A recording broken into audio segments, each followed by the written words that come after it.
Hey everybody, we are back to start another chapter book. Today we are going to start Elmer and the Dragon. I know it looks backwards for you guys. This is the second book. The last one we read was My Father's Dragon, where we watched Elmer find and rescue the baby dragon. And so now we are at Elmer and the Dragon. So let's see what happens next. So here's on the inside of the book a map of Feather Island.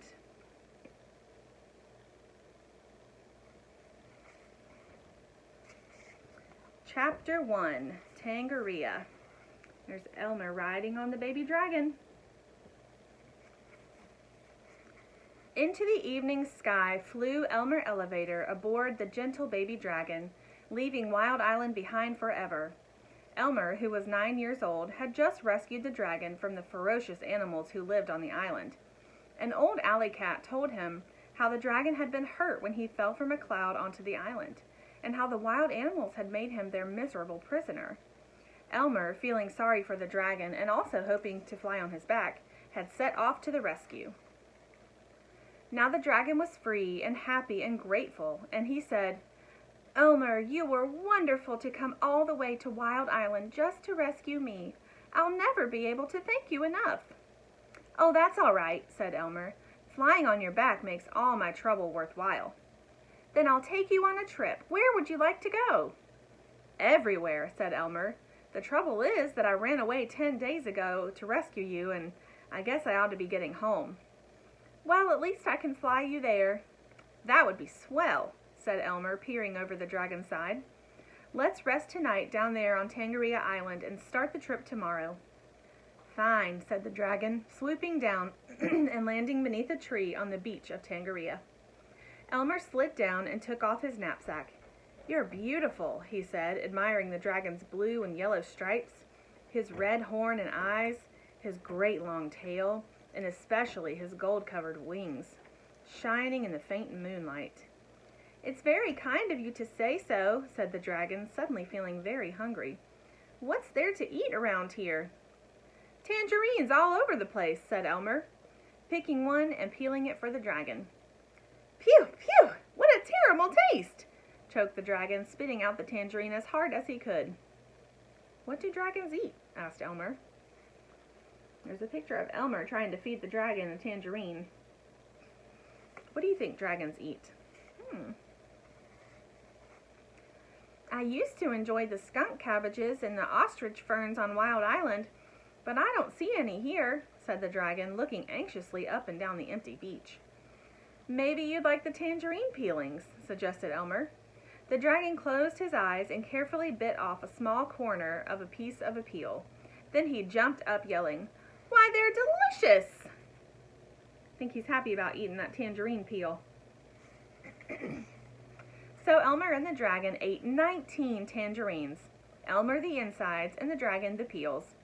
A chilly wind blew along the beach, and the dragon curled his great long tail around the boy to keep him warm. "Good night," said Elmer, resting his head on his knapsack. "I can't wait for the trip home tomorrow." Next morning, as the sun edged over the horizon, the dragon rubbed his eyes, stretched his wings, and yawned. "My, but it's good to be free again. By the way, Elmer, where do you live?" "In Nevergreen City, near Evergreen Park, on the coast of Popsicornia," mumbled Elmer, who was already awake and eating tangerines.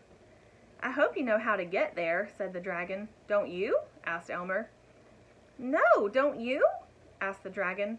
"No," said Elmer. "You see, I came here in the bottom of a boat and I couldn't see where I was going." "The seagulls will know," said the dragon. "They follow ships out to sea." "I'll go ask one," said Elmer, suddenly remembering that it would be nice to be home for his father's birthday. He walked down to the water where a very old gull was blinking in the morning sun. "Excuse me," said Elmer, "but did you ever hear of Nevergreen City?" "Of course," croaked the very old gull. "I lived there before I followed a ship to Tangaria, but I wouldn't dream of going back now." "That's very interesting," said Elmer, "but would you know how to go if you did want to?" "Certainly," answered the old gull, pointing his right wing toward the ocean. "Just fly in exactly that direction until you get there." Elmer took out his compass and found that his direction was northwest. Is it very far? Far?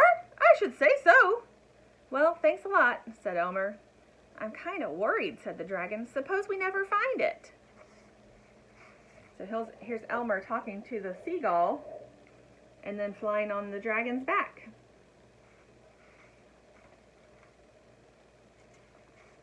We'll find it all right, said Elmer, who was a tiny bit worried himself. The dragon ran along the beach, warming up his wings while Elmer packed 69 tangerines, as many as his knapsack would hold.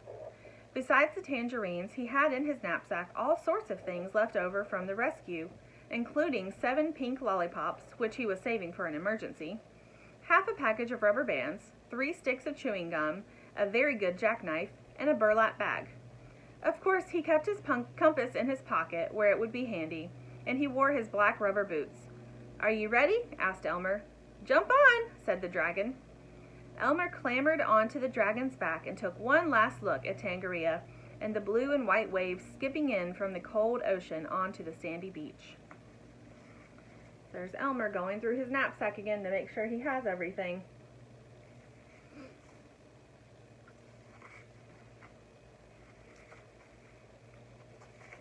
Chapter 2, Storm. There they are.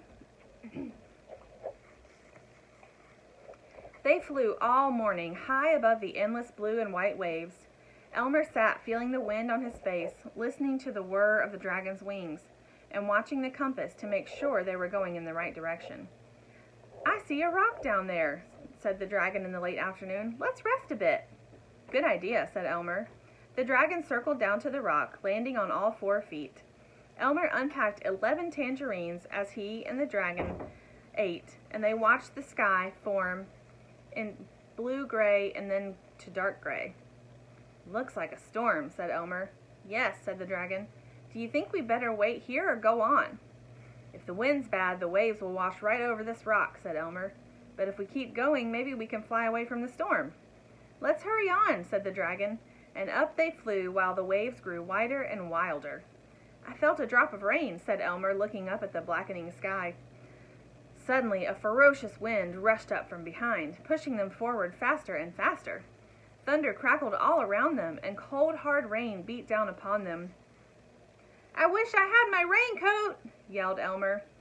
I wish it weren't raining, panted the dragon. My wings are getting heavy, and I can't fly very well.